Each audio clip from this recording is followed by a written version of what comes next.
What would be the question you will ask to an entrepreneur? What would be the question I would ask Yes. an entrepreneur? Yeah. In what circumstance? What do you mean? For example, during an interview like this, if you had just one question to ask, what would it be when you meet an entrepreneur? I think the question that every entrepreneur should answer, and in the first 30 seconds, is, what do you do? I think many entrepreneurs, they start off with who they are, what their background is, what market they're trying to tap, how large is the market. They try to lead up to this crescendo where they go through this process of, this is who I am, this is the market size, and 20 minutes later they're finally telling you what they do. You should get that in the first 30 seconds. So if an entrepreneur could, in the first 30 seconds, explain what they do, yeah, and then the next 30 seconds, they could explain how they make money, yeah, all right, they would be better than 99% of the entrepreneurs. If you just did those two things in the first minute, you would be so much clearer than most entrepreneurs. Okay. What a VC looks at when there is a company pitching, a startup pitching, is it more the product or more the persons behind it, the team behind the product? Well, most VCs will tell you they're looking at the team behind the product. But in fact, that's probably not true, because most companies, at the stage that they're raising money, don't have that great a team. Yep. I mean, it's just, if you look at the great successes, when Steve Wozniak and Steve Jobs were looking for money, it wasn't a proven team. Same thing is true of Yahoo and eBay and Cisco and Google and YouTube. It's true of every of them. In fact, it's hard to think of a company that was a tech success, huge success, hundreds of millions or billions of dollars, that started with a proven team. Yeah. Most of those companies started with unproven teams. But VCs always say they look for proven teams, because what's the alternative? They're going to say, well, we're looking for unproven people. It's kind of hard to say that publicly, because it makes you look stupid. But in fact, if they really thought about it, they would rather fund Steve Jobs before he's proven than some vice president of a large software company who has never started a company before but might be proven on paper. Yeah. So I think that the investment decision is made primarily on the product. Do you fall in love with the product? Do you think it's going to change the world? Do you think there's a huge market for it? Is there a huge need for it? And then if you fall in love with the product, if you have a good team, more power to you. If you don't have a good team and you fall in love, then you think as a venture capitalist, well, I'll help them fix the team. If you don't fall in love with the product, then you say, you didn't have a good team. And do you think it's best to raise money from, at an early stage, to raise money from a BA, business angel, or from a VC? Or maybe it's not the question, but what do you think between the two approaches? The answer to that question is, you raise money from anybody who will write you a check. Okay. Now, do you really think that? Yeah, I really think that. No, it doesn't. Very few companies are in the position where they say, well, I got all these people who want to write me checks, and I got this VC fund who will write me check. Which one should I take? That doesn't ever happen. So take the money.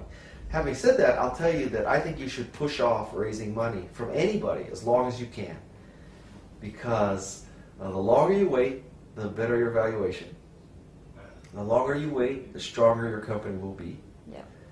And today, because of various factors, like, let's think about the tools and the things that you need as an entrepreneur. So first of all, you need software.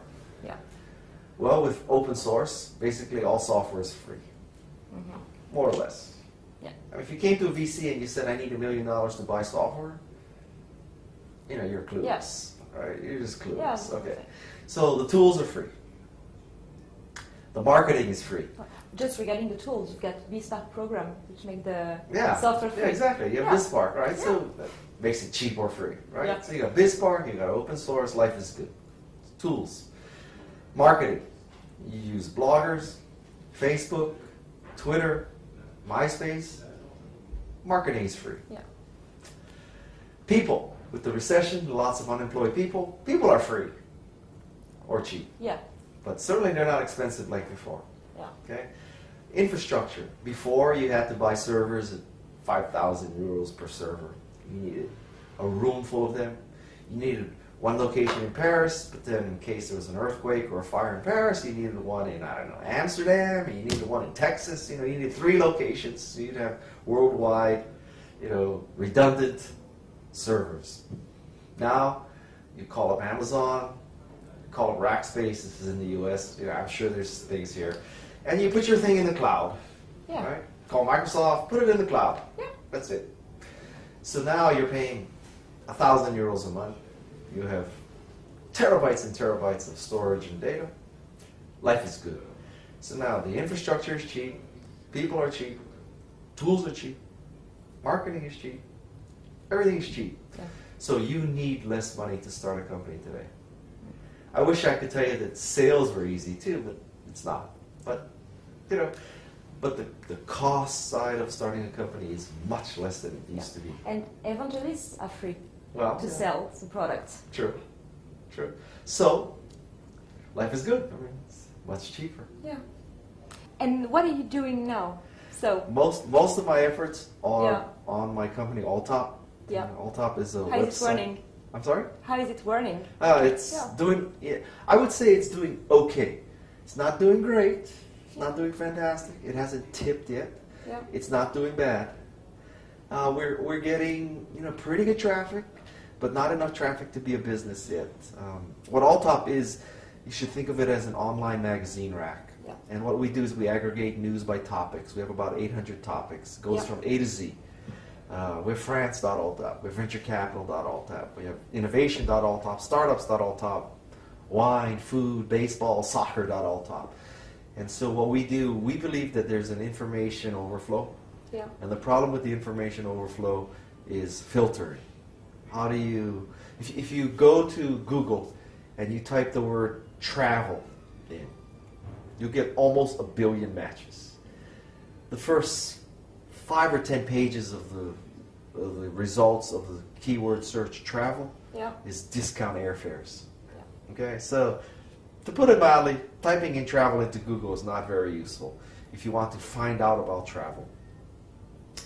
We try to fix that problem. If you go to travel.alltop, we've aggregated the top 300-400 blogs and websites that discuss travel. So we have, I think, a much, it sounds delusional, but you have to understand that as an entrepreneur, you need to be a little delusional. I think that if you wanted to investigate the topic or study the topic of travel, travel.alltop is better than Google. Typed in startups into Google, startups.alltop is better. You typed in venture capital, venturecapital.alltop is better. So we try to filter information for people. Okay. More than 30 seconds to explain Alltop. Well, that's because... Just kidding. I could do it in 30 seconds. It's an online magazine rack. What is your business model? The business model is sponsorship and advertising. So we are a traffic play. We need to generate traffic. We need to generate millions of page views. That's the challenge. Okay. Isn't it hard right now regarding the advertisement? Everything is hard right now. Yeah. So... Not this one especially. Advertising is hard. Sponsorship is hard. Maybe the only model that's working now is the selling of digital goods. Yeah. Bouquets of roses, special hatchets, special hats, special avatars. I don't know how we could, if I could think of a way to sell digital goods on Alltop, I would do it. You'll do it. We are a traffic publishing sponsorship advertising play. That's what we are. You could make the case, you get a certain amount of curation or filtering for free, and then if you pay special membership. Model. I can't even figure out how Rupert Murdoch and the Wall Street Journal and the New York Times are going to charge for content. So I'm going to watch what they do, and if they can do it, maybe I can do it. But not before. Not before. I don't know how I can do it. They can't do it because I am aggregating their news, right? Yeah. So if they can't charge for their news, I don't know how I can charge for aggregating their news. Yeah. They are the source. Yeah. So For better or for worse, I think that's the model we have. Okay. So. Thank you very much, Gay. You're welcome. Hope to see you soon. Great.